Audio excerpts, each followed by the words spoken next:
The most popular girl in school got rejected after asking out the campus bad boy. She was so humiliated she made every girl in our class go ask him out too. Her logic was that if everyone got rejected, she wouldn't stand out so much. Looking at the fresh $10,000 that just hit my account, I quietly got in line. The guys were tempted too, but the popular girl wouldn't give them the time of day.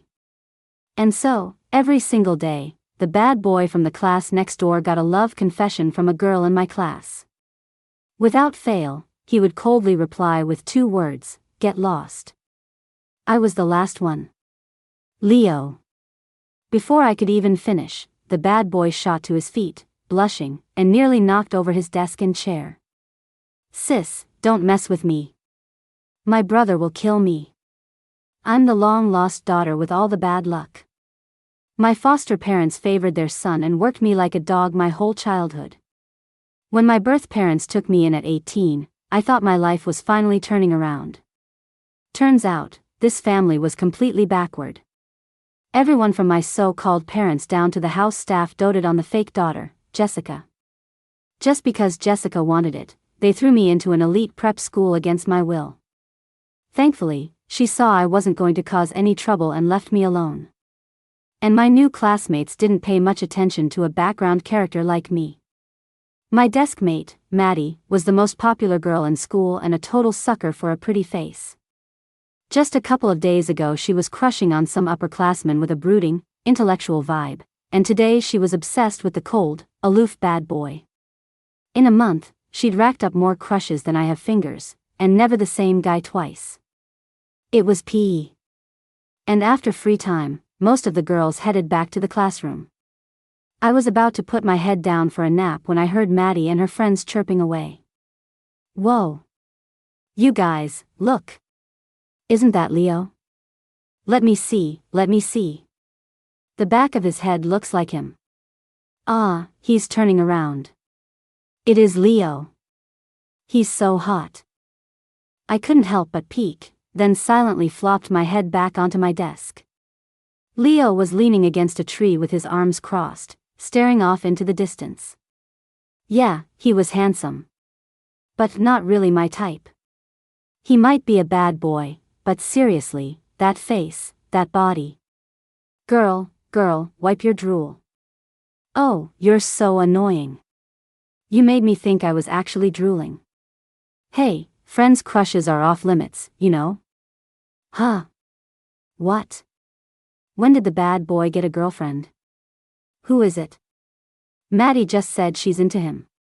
Said she'd give up the entire forest for him. Both of them turned to look at Maddie. Maddie stomped her foot coyly. Oh, stop. I haven't even asked him out yet. I rubbed the goosebumps on my arms and went back to playing dead. This is your chance. It's a beautiful, sunny day perfect for a confession. Spurred on by her friends, Maddie marched off, face flushed, to ask out the bad boy. Suddenly, I wasn't sleepy anymore. Like me, a lot of people in the classroom suddenly perked up. We all quietly gathered by the windows, ready to witness the great love story of the popular girl and the bad boy. Well, she went over there blushing, and she came back with her eyes red and puffy. The whole confession probably took less than 30 seconds. The bad boy's response was a single phrase. "Get lost." You all saw that, didn't you? Maddie's expression was murderous, but her voice was thick with tears. Ah, the poor girl, suffering from a broken heart. All of you, starting tomorrow, you're going to go confess to Leo. One a day. No one gets to skip. I spoke too soon. She was a domineering girl. This is for your trouble. I looked at the fresh 10,000 that had just appeared on my phone and silently slapped myself. Wrong again. She was my sugar mama. The guys nearby perked up at the sound of money. Maddie, maybe Leo is actually into guys. Maddie rolled her eyes. Get lost. As expected, the bad boy rejected everyone. His response was always the same cold get lost. Leo was good looking, so it was normal for girls to confess to him. But having girls from the same class confess to him for more than 10 days in a row? That was something else. Maddie's plan was a huge success. No one cared that she'd been rejected anymore. They were all busy speculating about the conspiracy behind the daily confessions. Finally, it was my turn, the last in line.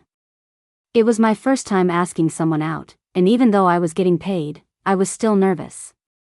But to my surprise, the bad boy was more nervous than I was. I had just walked up to him and managed to get out the name Leo, when he shot up from his seat, face bright red. The desk nearly flipped, sending books and sunflower seeds scattering across the floor. "Sis, don't mess with me. My brother will kill me." "I'm not. I didn't. I don't even know your brother. Wait, I'm not even dating anyone. I didn't know a single soul when I moved here, aside from a cat. Where would I even find a boyfriend?" I tried my 3-part denial, but it was useless. Leo quickly clamped a hand over his mouth. "Oh, right. You guys aren't going public yet. My bad, my bad. What the hell? Who is your brother?" No matter how many times I asked, Leo kept his mouth shut. The gossip-hungry onlookers didn't dare mess with the bad boy, so they turned all their firepower on me. I was famous, I guess. For the next few weeks, my life was hell. I suspect this was Leo's revenge.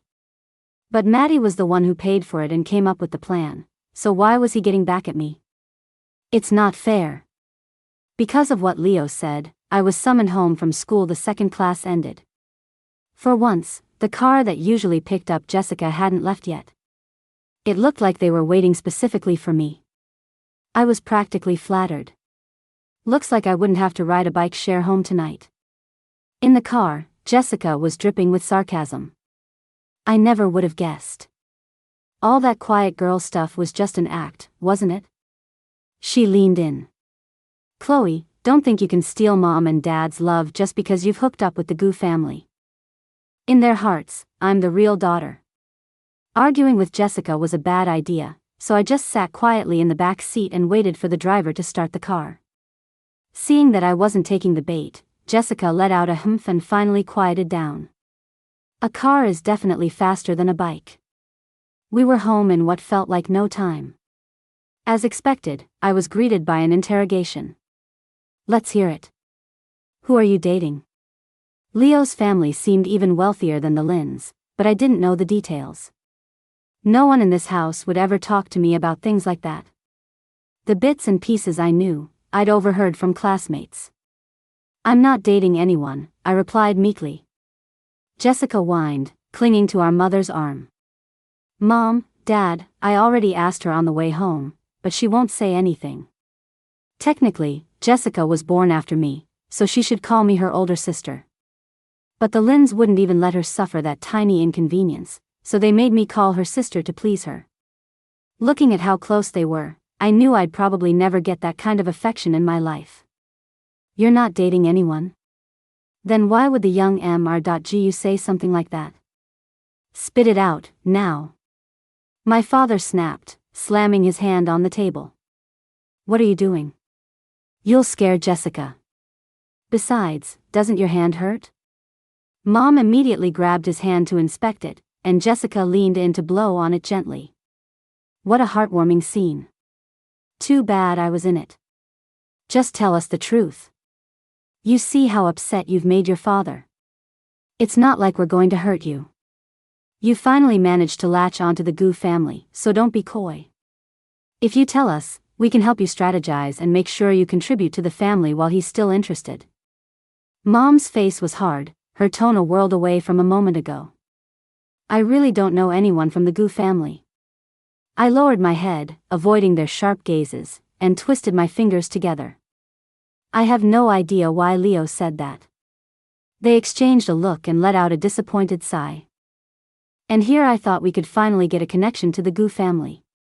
What a useless thing. Come on, we shouldn't have gotten our hopes up in the first place. True. I haven't heard of that younger son having any other brothers. And getting involved with some distant cousin wouldn't be much use anyway. We're better off finding a suitable arranged marriage for her later. It could help the company grow. Even though I never expected any affection from them, it still hurt to be appraised like a piece of merchandise. Mom, Dad, are you going to find an arranged marriage for Jessica, too? I couldn't stop myself from asking. I thought, maybe if they treated us the same, I could accept it. But I was destined for disappointment. Mom shrieked, "How could we? Jessica is our precious baby. She doesn't need to be married off. My Jessica will find someone from a good family, a man of character and talent, someone she truly loves." Dad also warned me sternly, "Jessica is not like you. You'd better drop whatever little schemes you're plotting. We took you in, and we can just as easily throw you out." I laughed at my own foolishness and gave a faint reply. "I understand.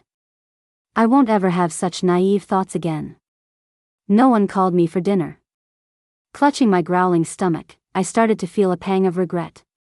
They definitely wouldn't save any food for me. I wasn't that important. The kitchen fridge was always cleared out after dinner, so there was nothing. As for snacks and things, they all had their own mini fridges and pantries in their rooms. Everyone but me. I shouldn't have let my pride get in the way. Just as I was wallowing in regret, I heard a scratching at my window. I immediately jumped out of bed to open it. I'd almost forgotten. My little guy comes back almost every night. "Mimi, you're back. Wow. Did you bring me something yummy?" I scooped up the big, pure black cat, which had a small bag in its mouth. After taking the bag, I gave him a ton of scratches and rubs. I found Mimi on the side of the road on my way home from school not long after I first came to the Lynns. He was a bloody mess, abandoned and too weak to even meow. I don't know why, but when I saw him, I felt like I was looking at myself. Suddenly, I just had to help. I worked up the courage to wrap him in my jacket and rushed him to the nearest vet. He was lucky. The vet said it was a miracle he survived such bad injuries. His will to live was incredibly strong. Saving him cost me almost all the money I'd ever saved up. Practically broke, I had no choice but to take him home with me. On the way, I couldn't help but feel the sting of the vet bill, so I started rambling to him. "Oh, little kitty, I spent my life savings on you. You'd better repay me big time. You know, you're a handsome little guy. How about you marry me to repay the favor, hee hee." The next day, he vanished like a deadbeat boyfriend. I thought that was the end of our story, but he came back a week later. And after that, he came back every single night through my window, never once letting the Lynns find out. One time, I complained to him about how hungry I got at night, and the very next evening, he brought me all sorts of pastries and snacks. He was just the sweetest. Worried he was stealing from people, I tied a small cloth pouch around his neck with some spare change inside and spent a long time seriously explaining that he had to pay for things he took. Mostly, I was afraid he'd get beaten to death. My little kitty is very smart, and the people who gave him the food were nice, too. Because after several months, I noticed the money in the pouch had barely decreased. If it weren't for a $50 bill being swapped for 20s, 10s, and 1s, I would have thought he wasn't paying at all. Meow. The cat stretched his neck out, enjoying my scratches, before wiggling free and jumping onto the desk. Meow. He sat on the desk and patted the bag with his paw, signaling me to hurry up and eat. Such a good boy. I know, I'm eating. I opened the package. It was a steaming hot baked curry beef with rice and 2 all-meat sausages. I gave one of the sausages to my hard-working little kitty before starting on my own late-night feast. I wasn't completely ignored. I had my Mimi, who loved me. And now, I had money too. With money and love, asking for anything more would be greedy. Full and content, I cleaned up, snuggled into bed with my little cat, and started ranting about Leo. Mimi, Leo was so out of line. He totally slandered me, saying I have a boyfriend. I don't even know who his brother is, and he called me sis in front of so many people. I can already imagine how many people are going to come stare at me like I'm a zoo animal. Ugh, I hope they don't bother me when I'm trying to study in the library. My little cat would meow in agreement every so often. When he heard me mention the library, his body tensed for a split second. That night, I didn't notice that after I fell asleep, the cat licked my chin and left. The next day at noon, I was heading to the library to do my homework after lunch when someone blocked my path. Sis, I was wrong. I really know I was wrong. Boo-hoo, I shouldn't have blabbed about your relationship. I promise no one will bother you about it. Can you please put in a good word with my brother for me? Tell him to stop hitting me. I really can't take a beating. Was this bruised, swollen, limping person in front of me really Leo? I quickly looked down and bit my lip hard, trying not to laugh. The once cool, gloomy-looking handsome guy now had a face like a painter's palette, covered in scratches. If you didn't know any better, you'd think he'd been attacked by a feral cat. Leo, I really don't know your brother. And you won't tell me who he is when I ask, so I can't plead your case even if I wanted to. I managed to suppress my laughter and explained with a straight face. My brother is. Leo ground his teeth, pointing to his face. Isn't it obvious? Honestly, it doesn't look like a person beat you up. It looks more like you got in a fight with a cat. I said it casually, but Leo shot me a miserable look that screamed, I don't get you lovebirds and your weird games. I felt like I'd been struck by lightning. I spoke cautiously. Your brother is a cat. Haven't you two basically promised yourselves to each other? My brother told our parents ages ago. In the library, for the first time ever, I couldn't read a single word. My mind was reeling with what Leo had said. The pen in my hand accidentally slipped and fell at the feet of the person across from me. A long, fair hand picked it up and silently handed it back. Only then did I notice the person sitting opposite me. He was a clean-cut guy in a gray hoodie, giving off a vibe of I'm very gentle and easy to bully, the complete opposite of Leo. But looking closely, I could see a faint resemblance to Leo in his features. And those eyes were so damn familiar. Mimi? I blurted out. The guy's neck flushed pink, and he nervously clasped his hands. Can you call me Ryan? You can call me Mimi at night. Case closed. My regular library study buddy was my own little kitty, who disappeared every day. I thought in a daze, thank God I didn't let the vet neuter him. That evening, my little cat appeared right on schedule, a bag still dangling from his mouth. Meow. I didn't rush to pick him up. He circled my feet, rubbing against me affectionately. Ryan, can you turn into a person? We need to talk. During the day, I'd chickened out and run away. The little black cat hesitated for a moment, then nodded. And then, a person materialized out of thin air. A naked one. I threw my hands over my eyes, turned around, and shrieked, "Why aren't you wearing clothes?" He was startled by my shout and explained defensively, transforming doesn't come with clothes. In the end, he wore my pajamas. Why did you tell your family that we, pledged our lives to each other? You were the one who said I should marry you to repay you. I didn't know you could turn into a person. I took a deep breath and continued my interrogation. The library. You were always sitting across from me, weren't you? Why didn't you tell me who you were? And most importantly, you're a person, so why did you pretend to be a cat and sleep with me? Ryan first nodded obediently, then explained, my parents said I should wait for you to find out and ask. They said telling you directly would scare you. As for the last question, he looked even more hurt. You don't like people. You said cats were better to hold, that they were comfortable to sleep with. Something felt off, but I couldn't put my finger on it. Ryan, the marry me thing was a joke. I thought you were a little kitty who could keep me company. I am a cat. I can always keep you company. I rubbed my temples, trying to explain patiently, people can't be in a relationship with cats. It's cross-species. But I can turn into a person. We can be in a relationship. Good grief. He was completely stubborn, and his logic was flawless. Ryan, for two people to be in a relationship, They have to like each other. His eyes welled up.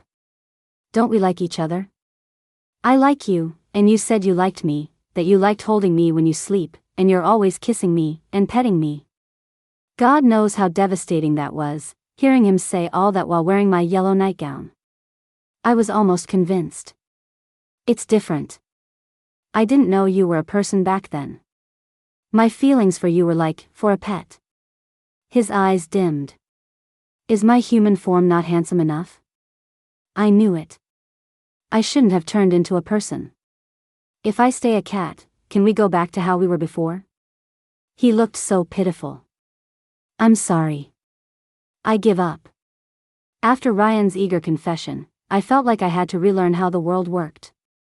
He said his family had the bloodline of cat spirits and that in each generation, 1 or 2 lucky ones would awaken their powers. In his family, he and his dad were the lucky ones. He had to go to school during the day too, but it was a special school for demon kin run by the Bureau of Supernatural Affairs. His lunch breaks at the library were times he'd snuck out to find me. And at night? As the owner of a cat with a record, I had to ask. Sure enough, his answer confirmed it. I was supposed to board at the school at night, but now I have you. I told my parents, and they applied for me to be a day student. It's not safe for you here alone. I still wasn't thick-skinned enough. Ryan's direct confessions were making me blush.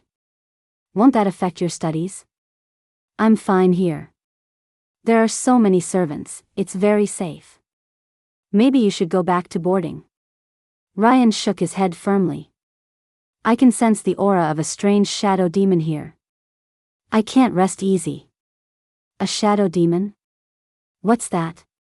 My eyes widened in shock. How did I go from discovering one supernatural being to having them pop up everywhere? A type of demon that controls people through suggestion and hypnosis. If the hypnosis is deep enough, they can even possess the person and take over their body. Was the world really this dangerous? Do you know who it is? Can you beat it? I was filled with worry. I was only 18, in the prime of my youth. I didn't want to die so young. Seeing Ryan shake his head made me even more anxious. I haven't seen any other demons here, so I can't tell. Do you think it could be Jessica? I'm the family's real daughter, but my parents are obsessed with her, like they're under a spell. I wasn't just saying that out of jealousy. No matter what Jessica did, they would defend her blindly, without ever thinking of correcting her. Even when I was being worked like a dog at my foster parents' house, they still taught me a few things about how to be a decent person. And the servants in the house, their attitude towards Jessica was overly deferential. Like maids serving a princess in a TV show. I can't say for sure. Ryan frowned, wrestling with the thought. We should report it to the BSA. As a black cat, he had a natural resistance to evil spirits. He had thought he could handle the faint demonic aura in the room by himself.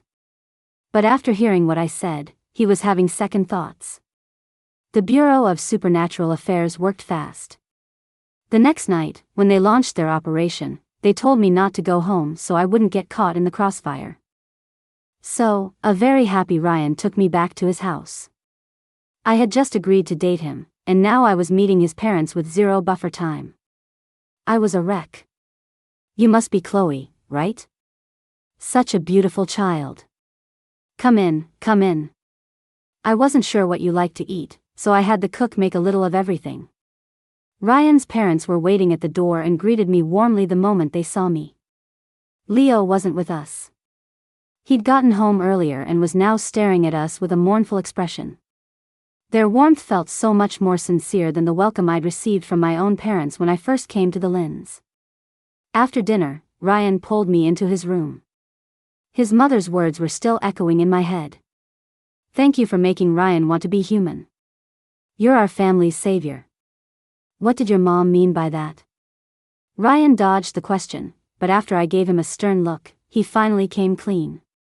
I don't like my human form. I never transformed into it before I was 16. Being human is so much trouble. You have to wear clothes and learn to walk all over again. You run so slow, you're not flexible at all. My cat form is way more convenient, and I don't get hurt as easily in fights. I know you won't date a cat, so I'm willing to be human now." He looked so nervous, like he thought I was going to break up with him on the spot. I didn't know whether to laugh or cry. "That time I found you, how did you get so hurt?"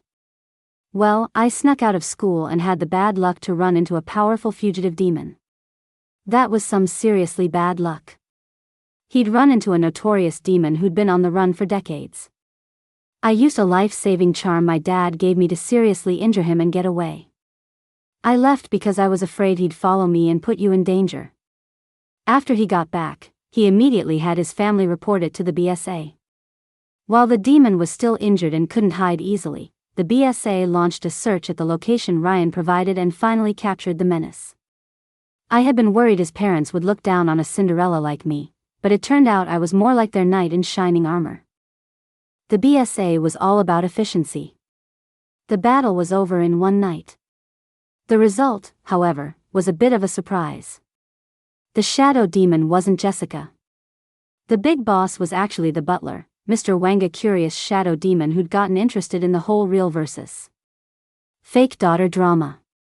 According to his confession, he wanted to personally direct a real-life soap opera of the two daughters fighting and had chosen the Lin family for his stage.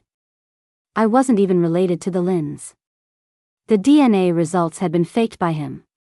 He was disappointed that Jessica and I weren't in violent conflict, and he was planning to bring in another real daughter to replace me.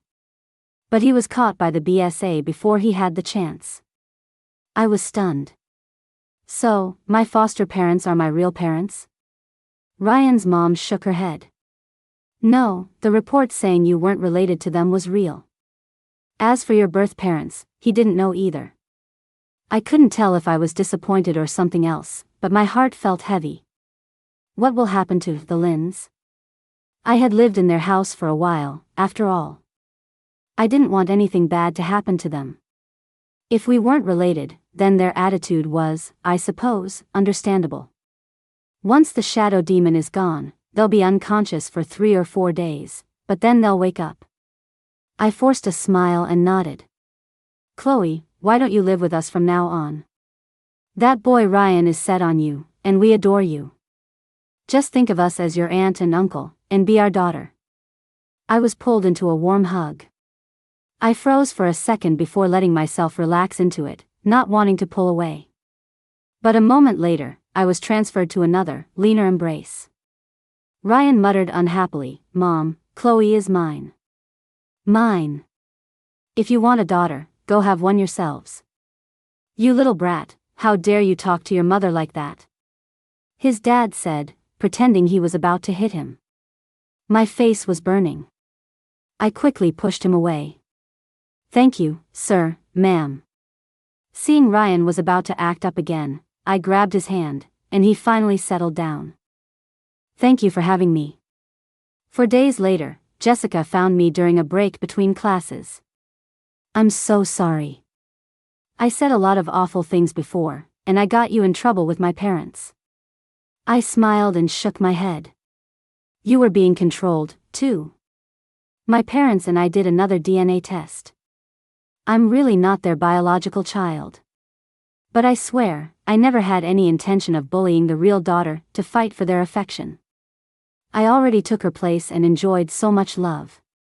You can't be greedy. Do you think I'm being fake?" Jessica was smiling, but I thought she was about to cry. I didn't answer. I just reached out and gave her a hug. "I'm scared to tell anyone. In their eyes, I'm the one who did all those things. And I'm scared to tell my parents.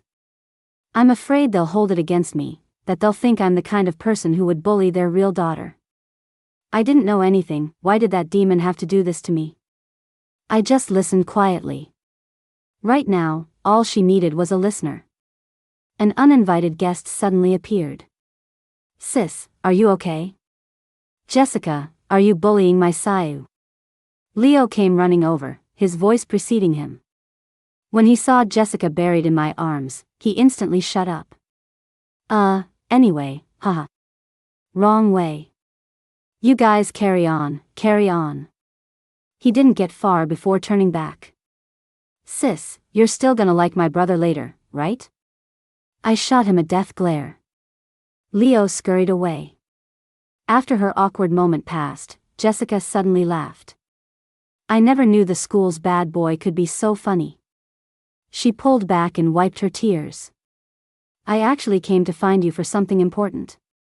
My parents said you were dragged into this mess because of us, and they want to invite you over for dinner to apologize. Jessica gave a playful smile. But seeing how nervous your family is about you, I think I can guess the answer. I smiled back.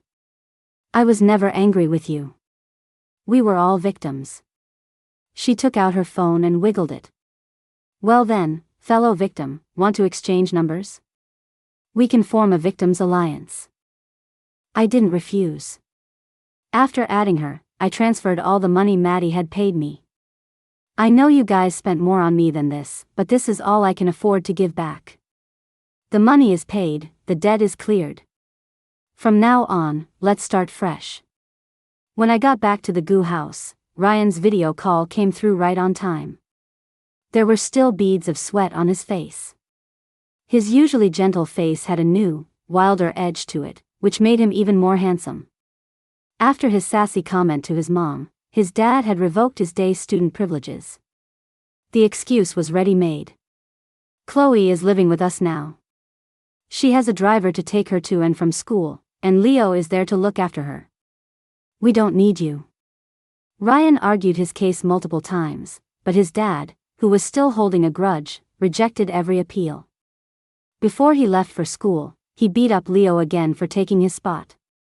Then, on second thought, he beat him up again, threatening him to take good care of me and not let anyone bully me. Otherwise, when he came back for break, he'd beat him up again. I was dumbfounded. But Ryan's parents acted like it was perfectly normal. It's how the brothers communicate. They know how to hold back. The fact that Ryan is willing to be close with Leo now means he's willing to protect him in the future.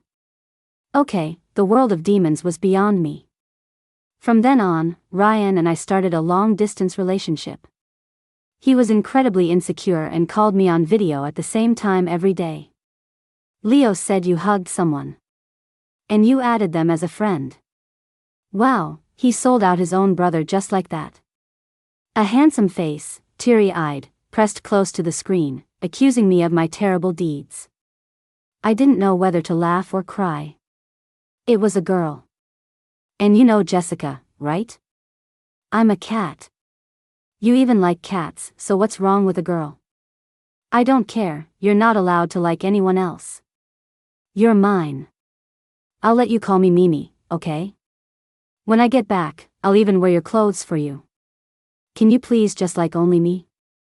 I made a mental note to get back at that tattletale Leo. I grit my teeth. Time to comfort him. What could I do? I really was in love with this clingy little kitten.